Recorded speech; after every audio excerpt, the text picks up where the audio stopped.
Filipón III era o rei máis poderoso e ao mesmo tempo máis exixente da terra. Por iso, cando o sol non saía, cando, e como ele consideraba correcto, obrigaba-o a repetir a saída. Unha radio, a cabeza. Sí, sempre percibe cousa. Apaga la radio.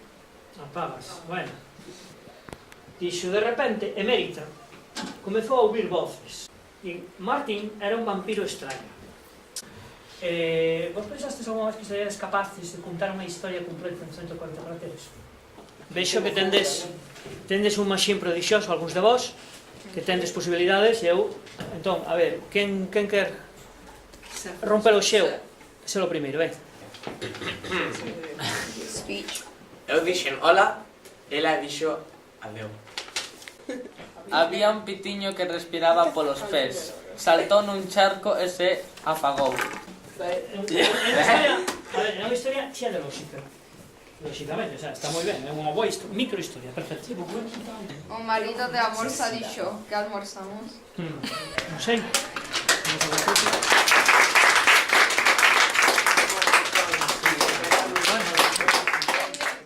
Hola, benvindo ao Cañada Blanch, ao Instituto Cañada Blanch. Estamos moi contentos por que estés aquí e obrigada por vir a visitarnos e a darnos unha charla sobre os contos. Obrigado eu, foi un placer estar aquí convosco. Gostei moito da experiencia. Espero que vos animedes a escribir este tipo de microhistorias, que leades moito en galego, e como dixen os teus compañeros, foi moi interesante encontrar todo un grupo de estudantes de galego en Londres. Entón, espero que continuedes así. E o que le inspirou para comezar a escribir? Calquera idea serve.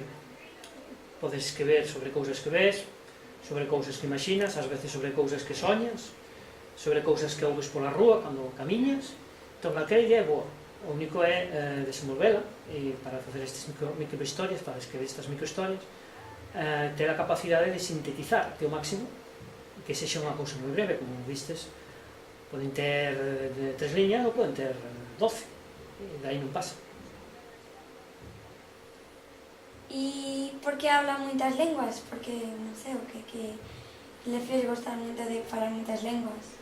Bueno, sempre gostei das linguas, gostei xa cando cativo na escola comezara co francés, e depois xa uns anos máis tarde comecei tamén a estudar inglés, o galego porque era a lingua da familia, e o portugués porque eu nací realmente moi perto de Portugal, e así aos poucos fun aprendendo linguas, sen esforzo, porque é unha cousa que non gusta das cousas, fainas sen esforzo, fainas con gusto, e depois, bueno, xa fun aprendendo máis algunhas, e a última así que tive que aprender foi o checo, porque casei cunha checa, e como frecuento un país, tive que falar checo, entón, pero sempre é moi agradable falar coa xente da súa propia lingua.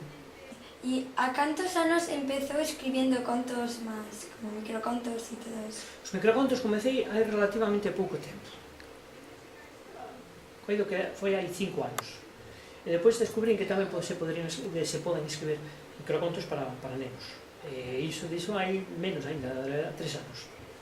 O que pasa é que comezar a escribir xa cando cativo escribía, bueno, adolescente escribía moita poesía, foi na universidade cando comecei a escribir literatura infantil. Ainda continuo con iso. E qual é a súa forma de escribir que máis gosta? Contos, leyendas, novelas?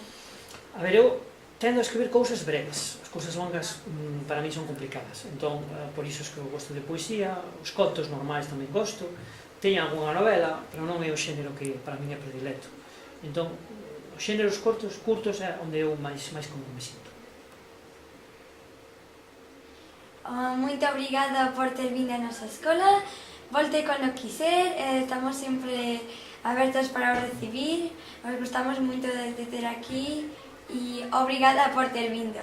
Obrigado eu a vos, que continuedes tan entusiastas coa lingua.